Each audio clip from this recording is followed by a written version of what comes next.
SDBARTAI. Lu pernah ngerasa kayak diawasin pas malam-malam? Udah sepi, gelap, cuma suara jangkrik dan angin yang bisik-bisik gak jelas. Tapi ada perasaan aneh di dada. Kayak lu gak sendirian. Gua dulu juga mikir itu cuma sugesti. Sampai akhirnya gua dengar cerita dari seseorang yang pernah ngalamin langsung. Bukan di Jakarta, bukan di kota, tapi di sebuah desa di Bali. Nama desanya Batur. Dari luar kelihatan tenang, adem, kayak surga kecil. Tapi ternyata tempat itu nyimpan kengerian yang gak bisa lu bayangin. Cerita ini bermula dari seorang cewek Jakarta, namanya Nita. Anak rantauan yang lagi magang di daerah Kintamani. Dia tinggal di rumah kos kecil di pinggiran desa, dekat kebun dan sawah. Hari-harinya berjalan biasa, penuh senyum, penuh keramahan warga lokal yang hangat. Tapi semua berubah. Perlahan dari sesuatu yang kecil. Dimulai dari bau anyir tiap malam. Gak jelas dari mana asalnya. Kadang dari dapur, kadang dari kamar mandi. Kadang dia lihat bayangan aneh di jendela, tapi pas dicek, kosong. Nita pikir itu cuma perasaan, atau mungkin efek kecapean kerja. Tapi satu hal yang dia gak tahu, Desa Batur punya legenda kelam yang gak semua orang berani ceritain. Di balik senyum para tetua desa, di balik dupa dan sajen yang tiap sore ditaruh di depan rumah, ada rahasia yang udah dijaga turun-temurun. Tentang makhluk malam yang bisa berubah bentuk, yang kelaparan, yang menghisap darah, nyawa, bahkan janin. Di tempat itu, mereka nggak nyebut setan atau hantu. Mereka nyebut satu nama, Leak. Awalnya semuanya biasa aja. Nita tuh anak kota yang lagi nyari suasana tenang buat kerja sambil healing katanya. Dapat info dari teman, ada lowongan magang di Kintamani. Langsung sikat. Dia dapat tempat tinggal di rumah kos sederhana, 1 kamar, 1 dapur, dan kamar mandi kecil di belakang. Nggak mewah, tapi suasananya adem, pemandangannya sawah dan hutan.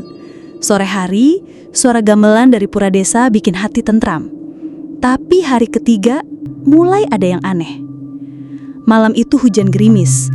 Angin nyelip masuk celah-celah jendela bawa hawa dingin yang nusuk tulang.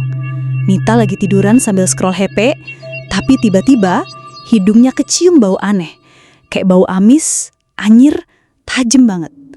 Bukan bau darah biasa, tapi kayak bau daging busuk yang udah kelamaan dikubur. Dia pikir itu cuma tikus mati atau got bocor. Tapi pas dicek, ke dapur, kamar mandi, dan sekitar kamar, bersih semua.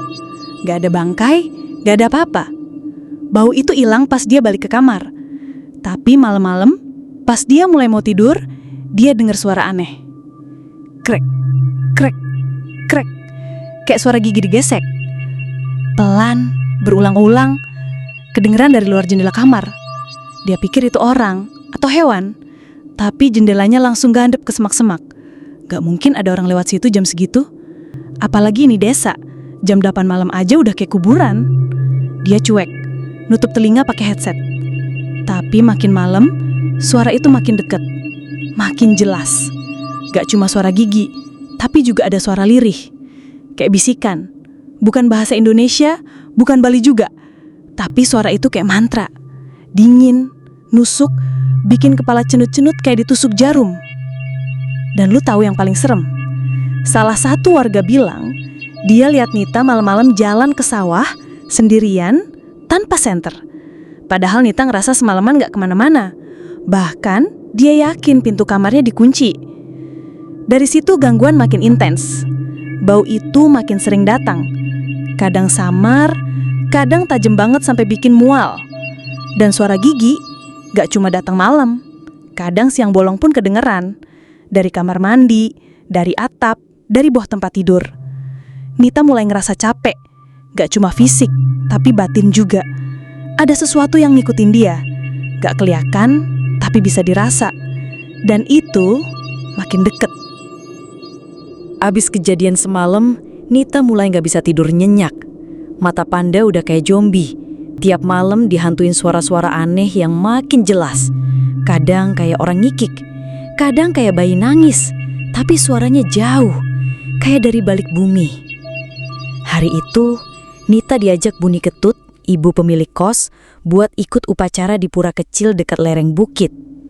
Katanya, tiap bulan penuh, warga selalu gelar ritual tolak bala, biar gak ada leak yang nyasar masuk kampung. Tapi kali ini agak beda. Biasanya upacara cuma pakai dupa dan taburan bunga. Tapi kali ini, ada ayam cemani dipotong. Darahnya ditetesin ke tanah, sambil beberapa pria tua baca mantra panjang. Wajah mereka tegang, fokus, keringetan kayak lagi ngelawan sesuatu. Nita ngelihat salah satu dari mereka, Mang Pande, lelaki tua dengan mata putih sebelah, tiba-tiba terjatuh, kayak kerasukan. Tubuhnya kejang, mulutnya bergetar, dan dia teriak pakai bahasa yang Nita nggak ngerti. Tapi nada suaranya jelas marah dan penuh dendam. Seketika hujan turun deras, petir nyambar tepat di belakang pura. Suasana kacau, orang-orang mulai panik. Ritual dihentikan, Mang Pande pingsan. Dan sejak hari itu, gangguan ke Nita makin brutal. Jam 2 pagi, Nita kebangun, bukan karena suara, tapi karena bau. Kali ini lebih pekat, anyirnya kayak kamar jenazah abis mati lampu. Dia buka mata dan ngeliat ada sesuatu berdiri di pojok kamarnya. Hitam, tinggi, kepalanya menggantung, lidahnya panjang, matanya nyala merah kayak bara. Badannya kurus, tapi bagian perutnya membesar, kayak orang hamil, atau kayak abis makan sesuatu yang gede. Tapi yang paling bikin jantung mau copot, wajah makhluk itu nggak ada kulit, dagingnya merah mengelupas, mulutnya sobek lebar sampai ke pipi, giginya penuh darah, dan dia senyum ke arah Nita. Nita nggak bisa gerak, tubuhnya kaku, matanya doang yang bisa melotot, mulutnya pengen teriak tapi kayak ada tangan besar yang nahan suaranya keluar. Makhluk itu jalan pelan ke arahnya, kakinya ngambang, napasnya berat dan dingin kayak asap freezer. Pas makhluk itu udah tinggal sejengkal dari wajah Nita, dia hilang. Tapi bekasnya enggak. Kasur Nita basah darah, bukan dari dia, tapi dari atas. Di plafon, tetesan darah masih netes perlahan. Dan di balik loteng, suara gigi itu masih ada. Krek, krek, krek. Sejak malam itu, Nita udah gak bisa bedain mana mimpi, mana nyata. Badannya makin lemes, kayak kesedot energi tiap malam. Makan susah, tidur gak nyenyak, dan yang lebih parah, dia mulai ngelakuin hal-hal aneh tanpa sadar. Pernah suatu malam, Buni Ketut nemuin Nita lagi sejongkok di depan dapur. Matanya kosong, dan tangannya lagi makan isi perut ayam mentah, tanpa ekspresi. Begitu sadar, Nita cuma bisa muntah darah, histeris terus pingsan. Hari demi hari wajah Nita berubah, pucet, pipi cekung, bola mata kayak tenggelam ke dalam bumi. Tapi nggak ada yang bisa bantu. Dukun kampung yang coba datang malah kesurupan sebelum sempat buka mulut. Cuma sempat bilang satu kalimat sebelum tubuhnya gemeter keras. Darahnya, darah tua, warisan si pelahap jiwa. Buni Ketut makin panik. Akhirnya dia cari bantuan ke kakeknya yang tinggal di kaki Gunung Batur, seorang pemangku sepuh yang udah jarang keluar rumah. Namanya Jero Mangkukarna. Wajahnya keriput kayak kertas tua yang dilipat-lipat, tapi sorot matanya tajam, kayak bisa baca dosa orang cuma dari napasnya. Begitu ngelihat Nita, Jero Karna langsung bungkam. Dia suruh semua keluar. Dan selama 1 jam di kamar, cuma ada suara kelapa dibelah, dupa dibakar, dan Nita teriak. Bukan pakai suara dia sendiri, tapi suara perempuan tua, kasar, serak, penuh dendam. Pas pintu dibuka, Jero Karna cuma bilang satu kalimat. Dia keturunan. Keturunan siapa? Keturunan Sri Rahayu, seorang wanita Bali berdarah murni yang dibuang dari kampung ini tahun 1953 karena dituduh belajar ilmu leak dari gurunya di Gunung Agung. Tapi yang orang-orang gak tahu, Sri Rahayu hamil dan anaknya kabur dibawa ke Jawa. Lahirlah garis darah yang akhirnya sampai ke Nita. Makanya Leak itu ngejar dia. Karena darahnya, karena warisan itu. Nita nggak kerasukan.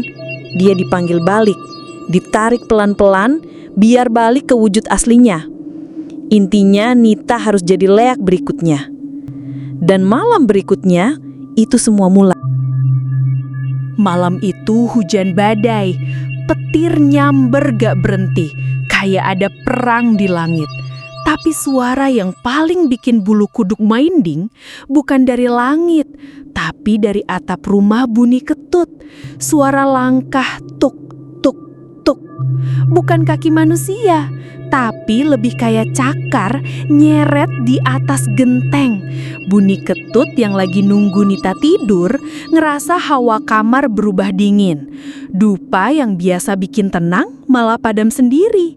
Angin mendesis masuk celah jendela, bawa bau amis, anyir, dan hangus. Dari dapur terdengar suara tertawa cekikikan pelan, kayak perempuan tua ngikik sambil nahan nafas.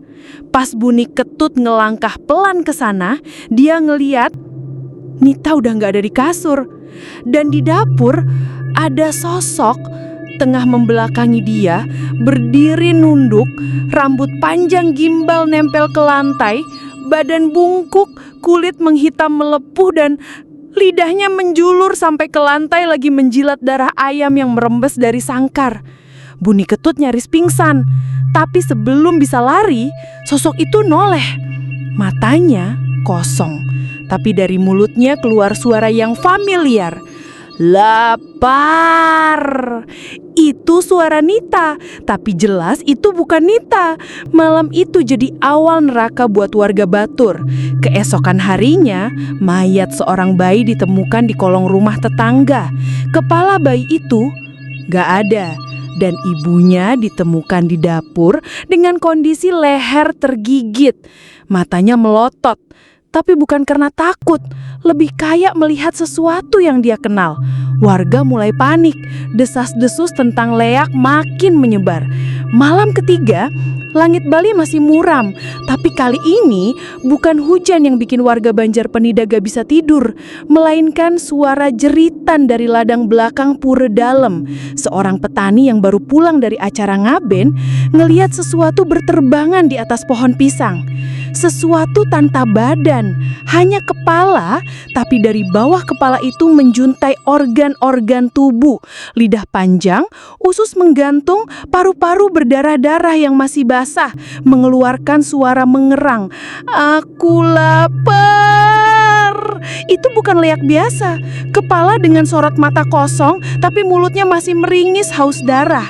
Warga teriak, gong dipukul, obor dinyalakan. Mereka ngejar kepala terbang itu, tapi tiap kali mau dikejar, kepala itu melesat lebih cepat dari angin, terbang zigzag ke atas kuburan, lalu lenyap ke langit malam. Tapi satu orang tetap ngejar, Mang Wayan, orang pintar yang dulu pernah jadi murid spiritual dari Puri Gelap. Dia ikutin arah kepala itu terbang dan tahu itu balik ke satu tempat, rumah Bunyi Ketut. Pagi harinya, warga langsung ngumpul. Mereka gerebek rumah itu. Dan Nita ada di dalam, terbaring lemas di balai kamar, dalam keadaan telanjang, tubuhnya penuh bekas darah kering, mulutnya sobek sampai ke pipi, dan bagian bawah perutnya mengeluarkan lendir aneh. Bunyi Ketut gemetar. Nggak ngerti kenapa Nita bisa kayak gitu, tapi Mang Wayan cuma bisa bilang satu kalimat. Leak sejati gak selalu berasal dari luar. Kadang mereka tumbuh dari warisan hitam keluarga. Warga menangis, Bunyi Ketut pingsan, dan Nita terbangun. Dia gak bisa ngomong, tapi tatapan matanya minta tolong, minta dibebaskan. Akhirnya, Mang Wayan dan para tetua desa memutuskan untuk mengunci kekuatan Leak dalam tubuh Nita lewat ritual pengelukatan dan pemerdekan. 3 malam berturut-turut dilakukan ritual. Tubuh Nita diisolasi, diberi mantra suci, dan abu pembakar tulang Leak. Sampai akhirnya, kepala itu gak pernah terbang lagi. Tapi sejak malam itu, Nita gak pernah bicara sepatah kata pun. Dia hanya duduk di balai menatap langit. Dan setiap malam purnama, tubuhnya menggigil seolah-olah menahan sesuatu untuk keluar dari dirinya. Leak belum sepenuhnya mati, tapi dia tertidur untuk sementara. Dan malam ini, kita udah ngelewatin kisah paling gelap dari Tanah Dewata. Kisah tentang seorang gadis muda yang awalnya cuma pengen kuat, cuma pengen gak diinjak-injak takdir. Tapi akhirnya jadi sesosok kepala terbang dengan usus menjuntai yang lapar bukan karena perut kosong, tapi karena jiwanya udah dikunyah iblis. Nita bukan gadis biasa. Dia adalah korban dari ilmu yang turun-temurun diwariskan tanpa permisi, korban dari keluarga yang nyimpan rahasia lebih kotor dari darah menstruasi, dan korban dari ambisi untuk melawan rasa takut, tapi malah ngasih jalan buat setan masuk. Waktu dia berubah jadi leak, dia nggak sadar dia bukan cuma haus darah, tapi haus perhatian, haus kasih sayang, haus kebebasan yang selama ini dikurung oleh nama keluarga dan dosa masa lalu. Dan ketika malam purnama jadi saksi, kepala itu terbang, jantung masih berdetak, mata masih menangis, karena di dalam tubuh leak itu masih ada sisa-sisa gadis bernama Nita yang pengen bebas. Tapi lu harus ingat bro, kadang yang lebih serem dari leak bukan hantu, bukan kepala terbang, tapi rasa dendam dan luka batin yang gak pernah sembuh. Dan buat lu yang nonton ini malam-malam, gua cuma mau bilang, kalau lu lagi di rumah sendirian dan lu dengar suara black, black, black, black di luar jendela, jangan langsung nengok, karena bisa jadi ada yang lagi ngambang, nyari kepala baru buat ditukar. SDB Art AI undur diri. Bye-bye.